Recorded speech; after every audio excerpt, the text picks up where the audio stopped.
bienvenue dans la pause fitness. Alors, ce podcast est réservé à ceux qui veulent améliorer leur nutrition, leur entraînement et aussi peut-être leur style de vie. Donc pour tous ceux qui me suivent depuis quelques temps déjà, vous pouvez me laisser une petite évaluation sur la plateforme de podcast de votre choix.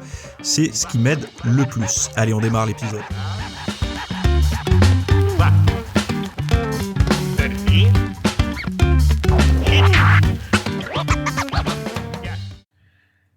Salut à tous, j'espère que vous allez bien, j'espère que vous arrivez bien à dormir malgré cette chaleur.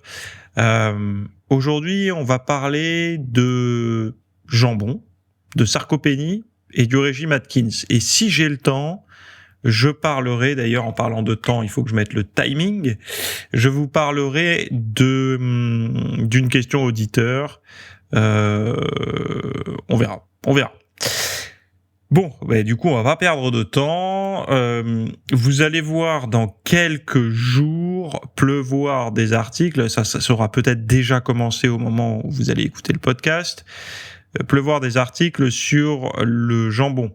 Le jambon et ses nitrites. Vous savez, ces substances qui étaient potentiellement cancérigènes avant et qui aujourd'hui commencent à être soutenues même par l'ANSES, donc l'agence sanitaire.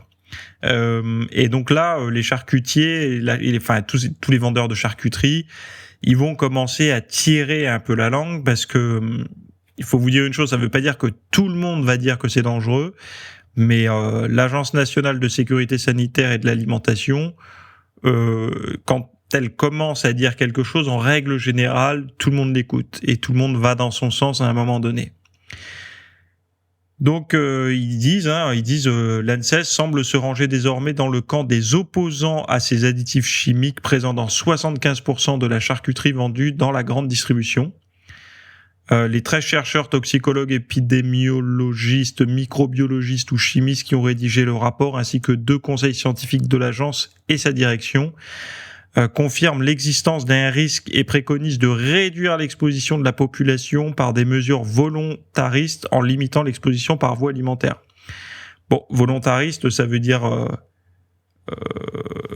c'est à vous de vous débrouiller en fait, d'arrêter de l'acheter. Mais ça sera pas imposé, donc on vous dira mais vous êtes libre. Pour ça, vous êtes libre. Il n'y a pas de problème, vous êtes libre. Bref. C'est le journal du dimanche qui publie ça. C'est vrai que normalement le document va être officiel le 12, donc mardi, donc aujourd'hui pour ceux qui m'écoutent, puisque moi je l'enregistre le lundi, donc là pour vous c'est mardi 12, logiquement. C'est vrai que ça va tomber Alors, pourquoi je voulais parler de ça? Parce que c'est vrai que énormément de pratiquants de musculation se servent du jambon, du blanc de poulet comme ça en tranches, là vous savez, là vendu sous forme de jambon, pour les collations. Et c'est vrai que c'est pas terrible de se gaver comme ça de nitrite. Alors la problématique, c'est le risque qu'on entend le plus souvent, c'est les risques du cancer du côlon. Donc un cancer pas fun, j'imagine. Et donc c'est vrai que moi je vous recommanderais plutôt d'éviter ce genre de choses. Enfin, en tout cas, j'ai toujours eu tendance à le faire, à éviter et à vous recommander de l'éviter. Alors vous allez me dire oui, mais il y a des choses sans nitrite. Alors oui. J'imagine que dans un premier temps, c'est mieux, mais jusqu'à preuve du contraire. C'est-à-dire qu'un jour, on va dire, oui, mais en fait, on a trouvé que dedans, il y avait également des substances qui étaient dérangeantes. Faut vous dire une chose, c'est que ça, c'est arrivé, donc les nitrites et tout, c'est arrivé de mémoire c'est pas arrivé pour nous emmerder, C'est arrivé pour nous protéger à la base de certaines bactéries. Donc, voilà. Après, ça a été mis de manière massive, etc., pour la conservation et pour qu'il y ait moins de pertes, tout simplement. Quand ce qui sort de l'usine, il faut que le maximum puisse être vendu et le minimum jeté. Voilà.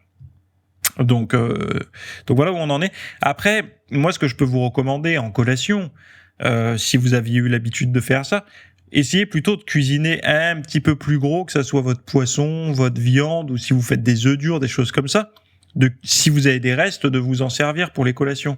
Ne faites pas systématiquement la boîte de thon ou la barquette de jambon pour la collation, quoi. Alors je sais, c'est pratique, c'est bon au goût, mais déjà il y a plein de sel dedans, et en plus, c'est pas top pour la santé, quoi. Donc essayez plutôt de cuisiner un blanc ou deux poulets de plus si vous mangez des escalopes de poulet. L'idée étant d'avoir un aliment brut, quoi, poulet 100% poulet, quoi, ou dinde 100% dinde, ou bœuf 100% bœuf, peu importe. Et pareil pour le poisson, et pas avoir des choses transformées. Donc voilà.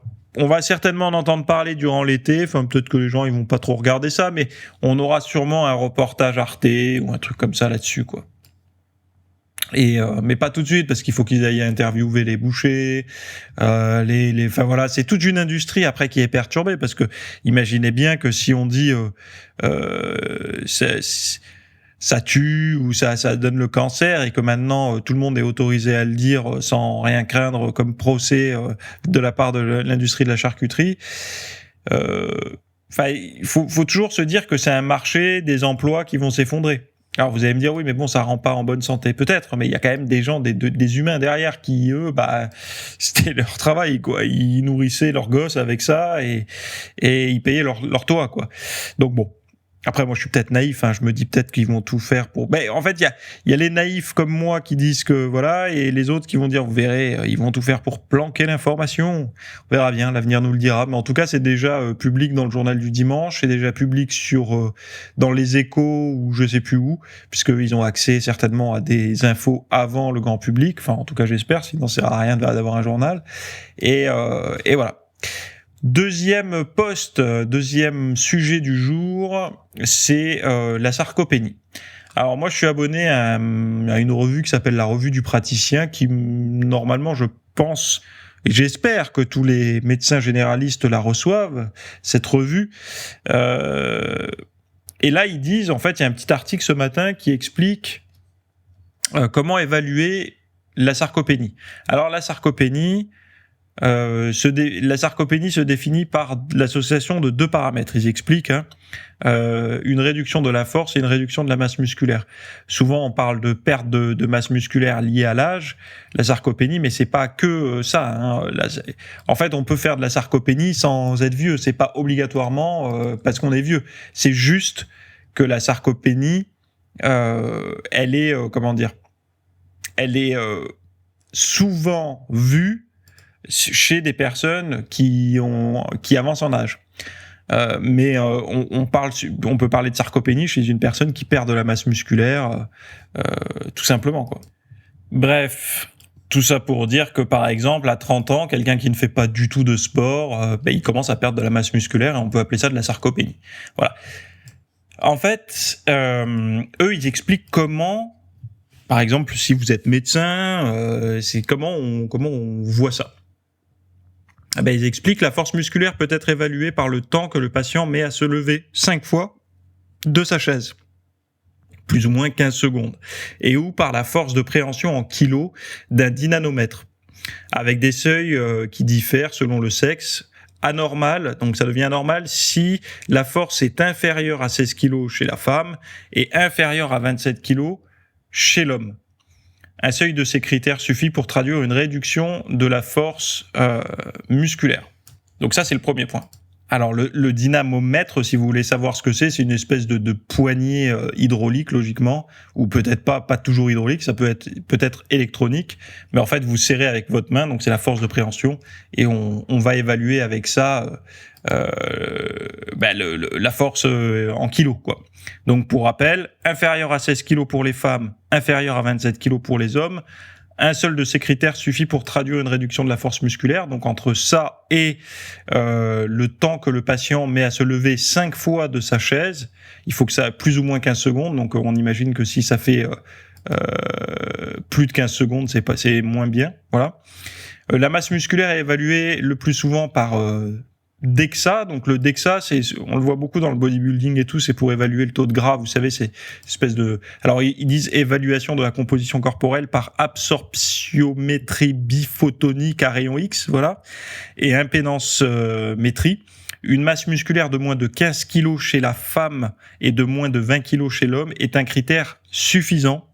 Donc, il est possible également d'évaluer l'indice de masse musculaire inférieur à 5,5 kg au mètre carré chez la femme et inférieur à 7 kg au mètre carré chez l'homme, sont des valeurs anormales.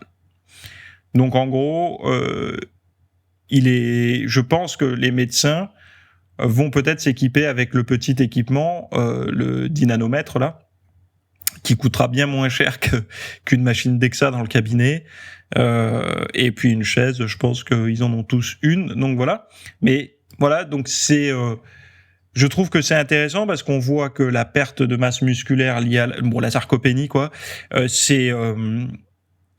ça prédit quand même aussi la dépendance avec les années qui passent. C'est-à-dire que moins vous avez de masse musculaire, moins vous avez de force, plus vous avez de risques de blessures, plus vous avez de risques de problèmes de santé, que ça soit des maladies métaboliques et compagnie, diabète, toutes ces maladies.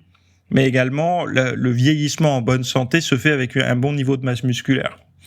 Et ça serait intéressant pour les médecins généralistes, j'imagine, mais après, je pense que ça, ce sont des directives qu'ils reçoivent de je sais pas où, de commencer à faire ce genre de test en amont, avant que la personne se plaigne. En fait, on voit beaucoup, et je trouve ça, c'est très bien, il y a beaucoup de dépistage pour les cancers et toutes ces choses et toutes les maladies, donc c'est très bien. On arrive à dépister beaucoup plus tôt les cancers qu'avant.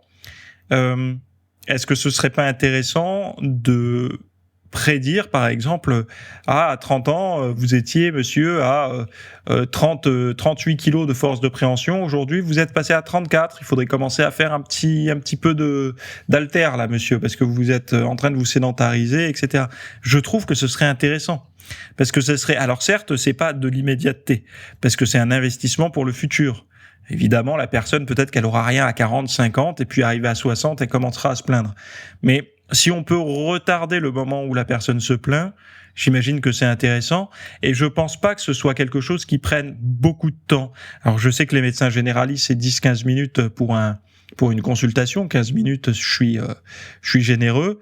Quand on voit le nombre de pathologies liées à la sédentarité, à la perte de masse musculaire, à la perte de force, ce que j'aime bien là avec ça, c'est que c'est chiffré, c'est-à-dire que il y a le temps, les secondes, mais il y a également les kilos et la machine, l'appareil. Et nous, on s'en rend compte parce qu'on est dans le monde du sport, mais imaginez quelqu'un qui vient de nulle part. Hein. Quand je dis nulle part, c'est aucun sport, pas de pratique de musculation ni rien. Nulle part, ça veut rien dire d'ailleurs. On lui met cette machine entre les mains, elle commence à appuyer, et puis le chiffre, on lui dit « Ah, c'est pas terrible ». Elle a quelque chose de visuel, alors ça aura peut-être plus d'impact sur son mode de vie. Alors évidemment, il y en a qui vont essayer de prendre le raccourci. Je manque de masse musculaire, je vais manger des protéines. À un moment donné, là, on devient, c'est marginal par rapport à l'exercice. Donc, mieux vaut s'exercer. Et je trouve que c'est intéressant de commencer à faire le test, voilà. Bon, après, surtout que ça prend pas... Ou à la médecine du travail. La médecine du travail pour être je sais pas, s'il y en a là qui m'écoutent et qui sont décisionnaires ou qui pondent des idées là-dedans, il me semble que c'est intéressant. Parce qu'en fait, c'est peut-être un des premiers grains de sable dans le mécanisme, la perte de masse musculaire, la perte de force, pour les pathologies à venir. Donc, si on peut solutionner ça, en tout cas en avertissant en amont les gens, avant qu'ils commencent à se plaindre de ça, avant qu'ils commencent à dire j'arrive plus à monter les escaliers ou j'arrive plus à porter telle ou telle charge ou peu importe, ça peut être intéressant. Voilà. Bon, je m'arrête ici. Le nouveau régime Atkins. Donc, c'est un article de lanutrition.fr. Est-ce que c'est un article, il parle du bouquin. Je l'ai, le livre, hein, donc je l'ai pas lu en entier parce que finalement c'est un livre très grand public. C'est pas quelque chose qui, au début, je l'avais pris, je m'étais dit tiens, il va y avoir des choses qui mais bon, c'était plus pour avoir un repère historique sur ce régime, plus que d'apprendre des choses. Donc il nous donne un petit peu d'histoire dans cet article. Des choses intéressantes, comment est né le nouveau régime Atkins. Alors ils disent, ce régime a été initialement mis au point par le docteur Robert Atkins, un médecin américain. Il s'agit d'un régime pauvre en glucides et riche en graisse, blablabla. Donc il parle de tout un tas de choses. Robert Atkins prend plus de 20 kilos quand il est dans son cabinet, pendant ses études supérieures. Enfin, ouvre un cabinet privé à New York, ok. Pendant ses années d'études supérieures, il a pris 20 kilos. Et ça, en 63, c'est le choc. Donc en 1963, en regardant la photo de lui, il réalise qu'il a 3 mentons et paraît 15 ans de plus que son âge. Bon, voilà, il est aussi de plus en plus préoccupé par la pratique consistant à prescrire aux patients des médicaments coupe-faim tels que les amphètes, comme c'était le cas dans les années 60. En se documentant, bon, il voit tout ça, et puis il fait des tests. En 72, il publie l'Atkins Diet Revolution, un livre dans lequel il fait état de ses découvertes, donc par rapport à son alimentation. Et en 2003, suite au décès soudain d'Atkins, la polémique ressurgit. Atkins aurait-il été victime des effets néfastes à long terme de son propre régime? Il s'avère finalement que le docteur Atkins est mort des suites d'une mauvaise chute sur un trottoir glacé. Cependant, à sa mort, cet adepte de son propre régime révolutionnaire pesait la bagatelle des 117 kilos selon les instances officielles de l'hôpital, soit selon ses proches, 28,5 kilos de plus que son poids estimé à son entrée à l'hôpital quelques jours plus tôt. Selon sa veuve, cette augmentation fulgurante serait liée à une détérioration brutale de son état de santé. Bon, après j'en sais rien. Je trouve ça un peu, on rentre un peu dans le domaine de l'intime. Moi, ça me pose toujours problème, ce genre de choses. Quand on rentre autant dans l'intime, pauvre gars, il est mort. En plus, on vient l'emmerder sur son poids de corps. Mais bon, bref. Pourquoi je vous raconte ça? Parce que il y a beaucoup, vous savez, de gens qui essayent de mettre des taquets au régime pauvre en glucides parce qu'ils disent oui, mais vous verrez à long terme, c'est pas bon pour le cœur, c'est pas bon pour ci, c'est pas bon pour ça. Donc en gros, si jamais vous avez la malchance de faire un régime pauvre en glucides et de ne pas être immortel, on va venir vous taper dessus. Mais je pense pas que personne n'a dit que c'était le régime qui vous empêchait de mourir. On va tous mourir un jour, faut l'accepter. Enfin voilà, c'est comme ça. Et faut pas dire, vous voyez, il faisait un régime pauvre en glucides et il est mort. Bah, tout le monde meurt, hein. Enfin, sauf que celui qui mange McDo, enfin, je vais pas dire McDo, de la bouffe transformée, s'il meurt, il meurt de cause naturelle en fait, parce qu'il avait une alimentation équilibrée, il mangeait de tout. Mais attention, celui qui fait le régime pauvre en glucides, avec un peu plus de graisse, type avocat et huile d'olive, s'il meurt, c'est parce qu'il a mangé trop de graisse. S'il meurt, c'est parce qu'il a fait un régime pauvre en glucides. Vous voyez où on en est, parce que c'est ça, hein, c'est le discours, c'est ça. Donc on essaye un petit peu enfin bon, bref. Quelles sont les règles du régime Atkins? Alors, le régime Atkins, le nouveau régime Atkins en tout cas, c'est de ne pas compter ses calories, de manger autant d'aliments autorisés qu'il est nécessaire pour arriver à satiété. Alors, les aliments autorisés, vous allez me dire, c'est quoi? Ben, les aliments autorisés, c'est des végétaux, ce sont des protéines maigres, ce sont certaines sources de graisse, etc. Donc, il donne tout un détail dans l'article, hein, vous pouvez aller voir. Ne pas manger si vous n'avez pas faim. Bon, ben ça me semble logique. Ne vous sentez pas obligé de finir votre assiette parce qu'il reste de la nourriture dedans. Bon, ça me paraît logique aussi, mais c'est vrai que ces deux points-là, ça paraît logique à tout le monde, mais il faut pas oublier qu'on est conditionné par des habitudes. Et que les repas, si vous enlevez les repas aux gens, donc par exemple là demain, enfin même aujourd'hui, imaginez-vous ne pas prendre de petit déjeuner, ne pas prendre de repas à midi, ne pas prendre de repas ce soir. Est-ce que votre vie, admettons que vous n'avez pas faim, qu'est-ce que vous faites de ce temps-là? Alors je sais, il y a des gens qui sont très pris, des entrepreneurs et tout, ils disent oh, je peux faire ci, je peux faire ça, ok. Mais il y en a pour beaucoup de personnes, ce sont des moments où ils prennent plaisir à parler avec leurs collègues, avec leurs chéris, avec leurs enfants, je sais pas, leurs amis, leurs parents, j'en sais rien. Et c'est vrai que ça peut être un peu morose depuis passer à table, pour certains. Donc la règle suivante, buvez autant d'eau et de boissons édulcorées que votre organisme le réclame. Je suis contre les boissons édulcorées. Enfin, en tout cas, à volonté. C'est bien pour faire une transition d'une boisson sucrée à une boisson sans sucre, enfin à de l'eau par exemple, mais les boissons édulcorées à volonté, je suis pas fan. Hein. Ne restreignez pas les liquides, mais n'en abusez pas non plus. Des petits repas fréquents sont à privilégier. Donc ça, on est vraiment dans l'approche américaine des années 80-90, enfin surtout 90, début 2000 même. Si vous vous sentez faible à cause de la rapidité de la perte de poids, c'est que vous manquez peut-être de sel. Prenez tous les jours un complément de multivitamine. Donc voilà, c'est plus ou moins les règles à suivre. Alors plus ou moins, là je vous ai rien donné comme règle euh, on va dire, détaillé. Mais qu'est-ce que dit la nutrition ? La force de séduction de ce nouveau régime Atkins réside dans le fait que l'on peut manger varié, des protéines, des bonnes graisses, des légumes, des noix, des baies, et sans limitation de calories. Seuls les glucides doivent faire l'objet d'une attention particulière.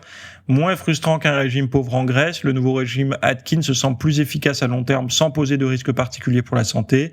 Reste la question du comptage des glucides, contraignant au début.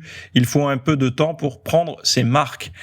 Mais en fait, c'est toujours la même chose. Moi, je pars du principe que les régimes qui échouent sont les régimes où on pense qu'un jour, on va pouvoir remanger comme avant. Et ce avant, c'était le régime qui nous a conduit à devoir faire un régime. Et en fait, tant qu'il n'y a pas d'acceptation de ça, c'est-à-dire qu'une personne se dit « Ok, j'en ai bien profité pendant 10 ans, 15 ans, 20 ans, maintenant c'est bon, il faut que je fasse attention à ce que je mange », il n'y a pas de retour en arrière. Pourquoi un régime échoue ? Pourquoi les personnes reprennent du poids ? Parce qu'en fait, il y a toujours en sous-texte, quand la personne se remet à manger normalement, elle reprend tout son poids. Oui, mais quel est le normalement, en fait ? Parce que la norme pour cette personne, si c'est tacos, fast-food, milkshake, petits gâteaux, toutes ces choses-là, c'est pas normal. C'est une alimentation commune, puisque on la voit partout, mais c'est pas normal. Normal pourquoi ? Normal pour un être humain, je pense pas. Et c'est vrai que de devoir... Moi, ce qui me paraît étrange, c'est que ce genre de régime, comme le régime Atkins, on en fait un régime... Waouh, c'est un régime ah là là spécial et tout. Mais non, c'est un régime qui revient plus ou moins à manger ce qu'on aurait pu trouver dans la nature, quoi. Des végétaux, de la protéine, des noix, des baies, et puis faire attention aux glucides. Pourquoi ? Parce que des glucides, mis à part du riz, de la patate douce, des pommes de terre, on trouve pas des pâtes, on trouve pas du pain de mie dans la nature, on trouve pas des sablés, des petits sablés, on trouve pas de la farine comme ça à l'état brut dans la nature. Il y a un process de transformation, etc. Donc peut-être qu'il faut vivre avec son temps, mais après, moi personnellement, je vous le dis honnêtement, je ne pourrais pas me gaver de féculents au quotidien à tous les repas sans en payer la facture. Je suis peut-être pas adapté pour le mode de vie moderne, qui est une alimentation hyper glucidique avec des IG hyper élevés et des charges glucidiques hyper élevées aussi. Moi, je suis pas adapté à ça, mais au moins j'en suis conscient et je préfère éviter de me gaver parce qu'aujourd'hui j'ai 35 ans et à 20 ans, je pesais déjà 92 kilos et j'étais largement en surpoids. Donc si j'avais pas fait attention, où est-ce que j'en serais à 35 ans ? Donc, il me semble que j'ai quand même gagné 15 ans avec, on va dire, un ventre plat, et voilà, c'est toujours ça de gagner. Donc je partirais peut-être avant les autres, j'en sais pas, puisque à écouter les gens, je suis censé, ou on est censé être immortel si on fait une approche alimentaire un petit peu en marge de ce qui se recommande à la télévision ou sur les plateaux des chaînes santé, mais moi, je trouve que c'est juste du bon sens, quoi. À un moment donné, il y a pas besoin de chercher plus loin, quoi. Et ce régime Atkins, après, il faut pas oublier derrière que c'est une industrie Atkins. Hein. Nous, on le voit pas trop ici, mais à l'étranger, Atkins, enfin aux États-Unis, il y a vraiment un business monstre derrière. Je crois même qu'il y a des aliments et tout. Hein. C'est quelque chose de, c'est un rouleau compresseur. Hein. On peut, à ce niveau-là, ils ont plus le droit de critiquer l'industrie. Enfin voilà, eux aussi, c'est une industrie, quoi. J'imagine, il faudrait regarder, mais ça doit être des chiffres assez importants en termes de revenus, quoi. Hein, et ça doit embaucher du monde et tout ça, quoi. D'ailleurs, je vais essayer de regarder. Bon, le seul chiffre que j'ai trouvé, c'est 28,6 millions de dollars par an. Donc ça va, c'est pas mal. Hein. Pour info, Danone, il est à 198 milliards. Qu'est-ce qu'on aurait qui pourrait donner un... Bon, après, on n'a pas trop de points de comparaison avec des marques françaises, c'est pour ça que j'ai pris Danone. Mais bon, voilà, à peu près 28,6 millions par an de chiffres. Alors, je passe à la suite pour vous dire. Donc voilà, pour vous dire que c'est pas la petite diète. Voilà, il y a quand même quelque part. C'est une industrie. C'est quelque chose c'est un rouleau compresseur, quoi. Mais bon, si ça aide des gens à maigrir, moi je suis pas contre. Hein. Et je préfère qu'une entreprise fasse son blé et sa fortune sur quelque chose qui est vertueux, qui aide les gens, Mais bon, tôt ou tard, si tout va bien, tôt ou tard, logiquement, ce genre d'approche deviendra la norme. Il n'y aura plus besoin d'avoir une société pour ça. Mais moi, je suis toujours un peu naïf, vous savez. J'aime bien penser ça. Ah oui, je voulais vous parler également de la question d'un auditeur que je vais retrouver ici, qui était la suivante. Donc, salut, ma question concerne la perte de poids rapide, qui est non idéale pour la musculation. Donc, tu m'affirmes une réponse là dans ta question. En période où je me sens trop gras, j'ai tendance à vouloir manger le moins possible et privilégier la protéine et les légumes. Donc, ok, 2 repas maximum par jour et je cours à jeun. J'ai souvent des creux après ces efforts. Est-ce réellement le signe que c'est de la graisse qui brûle ou je me fais des films, etc.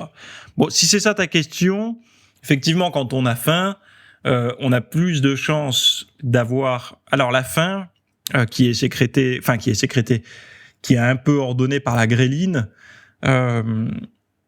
logiquement, si tu ne manges pas quand tu as vraiment faim, ton corps va devoir se débrouiller autrement. Donc elle est puisée dans des réserves. Bon, tu catabolises, faut faire attention quand même si c'est après du cardio, il y a quand même une forme de catabolisme. Là où tu dis j'ai tendance à vouloir manger le moins possible et privilégiant les protéines et les légumes, alors déjà 2 choses. Si tu as besoin d'aller vite, c'est que tu t'y prends trop tard. Pour moi, l'image que j'ai quand tu me dis ça, c'est quelqu'un qui a un examen, il sait que sa date d'examen est dans 6 mois, mais il se met à réviser que 3 semaines avant. Toi, tu sais que peut-être tu vas avoir besoin de perdre à un moment donné parce que tu as déconné et tu t'y mets au dernier moment de manière brutale. Ça, c'est la première hypothèse. La deuxième hypothèse, c'est que tu ne te vois pas grossir et que du coup, à un moment donné, tu te réveilles, tu te regardes et tu te dis « Ouah là là là là, qu'est-ce qui s'est passé ?» Ou alors tu montes sur la balance après un cheat meal un peu trop salé et tu fais de la rétention d'eau, c'est 2 kilos de plus et tu dis « Qu'est-ce qui s'est passé ce week-end ? J'ai déconné. » Globalement, t'es pas obligé de faire que 2 repas. Tu peux manger matin, midi, soir avec des collations et avoir un apport assez modeste en calories. Il suffit juste pour ça que ce soit les végétaux ton plat principal. Quand je dis ton plat principal, c'est que tes légumes, ta salade ou tes légumes cuits ou peu importe, c'est ce qui domine dans tous tes plats. Donc ta protéine, par exemple, ton morceau de viande, c'est moins important. Ça veut pas dire que tu prends des petites doses de viande. Ça veut pas dire que tu prends 30 grammes de viande. Mais par exemple, si tu prends 100 grammes de blanc de poulet ou 150 grammes de blanc de poulet, je sais pas, une escalope de poulet de 150 grammes, eh ben t'as 300 ou 350 grammes de légumes. Donc la protéine devient un accompagnement puisqu'il est minoritaire par rapport aux végétaux. Les végétaux, tu peux y aller, tu peux en manger, sauf si tu tombes dans la bouteille d'huile d'olive pour l'assaisonner, mais si tu respectes tes quantités de graisse, que tu mets ta petite cuillère à soupe comme ça, enfin petite cuillère à soupe, ta cuillère à soupe, on va dire, par repas, bon, ça va, c'est raisonnable. Après, là, ton approche, 2 repas max par jour et je cours à jeun, donc ça veut dire que le matin, tu prends pas de petit déjeuner, tu manges midi et soir. Donc c'est du jeûne intermittent. Moi, j'aimerais plutôt que tu travailles, si tu me demandes mon avis, sur le pourquoi tu as besoin de faire ça. Pourquoi tu reprends du gras, en fait. Alors, tu vas me dire peut-être que c'est parce que tu fais des prises de masse. Mais la prise de masse n'est pas censée te faire prendre du gras à hauteur de devoir le perdre très rapidement. Logiquement, une prise de masse, t'as le temps de le voir arriver, le gras, si tu le fais correctement.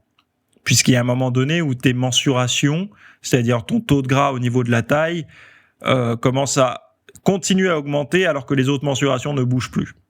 Parce que c'est ça en fait une prise de masse quand elle fonctionne bien, c'est tu prends tes mensurations tour d'épaule, tour de pec, tour de bras, tour de cuisse, etc. et tour de taille évidemment. Et chaque semaine tu regardes ces ratios, ces augmentations. Et quand tu vois que ton tour de taille augmente plus vite que le reste, tu dis hop, on lève un peu le pied sur les calories, sur les glucides. Et quand tu vois que tout a fini d'augmenter, sauf le tour de taille qui continue, là tu dis c'est peut-être un moment de déconner un petit peu, de faire un régime. Mais tant que les mesures augmentent, tour de bras et tout, même à peu près au même rythme que le tour de taille, voire un petit peu plus rapidement, là il n'y a pas trop de raison de s'inquiéter logiquement. puisque dans tous les cas, si c'est au même rythme, c'est des millimètres. C'est pas des centimètres. On prend pas un centimètre de bras comme ça. Donc t'as le temps de. Si les abdos disparaissent, on parle plus de millimètres là. On parle de centimètres. Donc c'est que l'apport a été trop rapide et trop important. Donc j'ai souvent des creux après l'effort. Est-ce que c'est signe que on brûle du gras? Ouais, je me fais des films. Donc j'ai répondu en introduction. À terme, oui, tu vas brûler du gras, mais alors c'est vrai que quand on est au régime, c'est bien d'avoir faim. Un bon signe au régime, quand même, c'est d'avoir un peu faim, quoi. Si t'as jamais faim et que t'es au régime, ça pue, quoi. Enfin, je veux dire, c'est pas normalement, on a besoin un petit peu, puisque le corps, c'est un mécanisme de défense, hein. Enfin de défense, non. En fait, le corps cherche à préserver tes réserves de graisse, donc il préférera que t'ailles t'alimenter plutôt qu'il ait besoin d'aller chercher dans ce gras. Et c'est vrai que la faim est un moyen qu'a le corps de te signaler que la glycémie baisse, par exemple, ou que tu es possiblement carencé dans certains micronutriments, quoi. Ça, c'est mon hypothèse. J'imagine qu'elle se vérifiera à un moment donné, puisque c'est pour ça qu'on a de l'attirance vers du salé, vers du sucré, etc. Et moi, mon hypothèse serait que c'est pas forcément vers du sucré, mais plus vers ce qui pourrait être contenu historiquement dans les produits sucrés, donc peut-être plus des vitamines, etc. Enfin bon, bref, ça c'est mon hypothèse, mais peut-être que je suis trop naïf par rapport à l'intelligence du corps.